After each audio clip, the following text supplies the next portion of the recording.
Собственники жилья сами будут оплачивать капитальный ремонт многоквартирных домов. Закон об этом в окончательном третьем чтении приняла Госдума. В Хабаровском крае, по подсчетам экспертов, для капремонта всего жилого фонда уже сегодня требуется 60 миллиардов рублей. Местные власти сомневаются, что граждане смогут заплатить такую сумму. Репортаж Алены Алешиной. Дом номер 132В по улице Карла Маркса последние лет 50 нуждается в ремонте.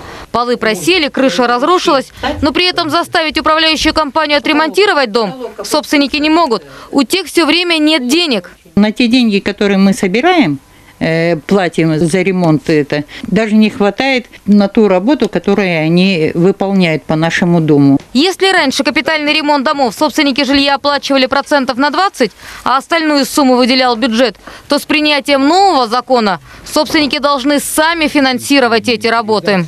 Для того, чтобы отремонтировать жилой фонд Хабаровского края, требуется порядка 60 миллиардов рублей. Но таких денег, которые необходимы в бюджете края, нет. И в бюджетах муниципалитетов тоже нет. Понимаете?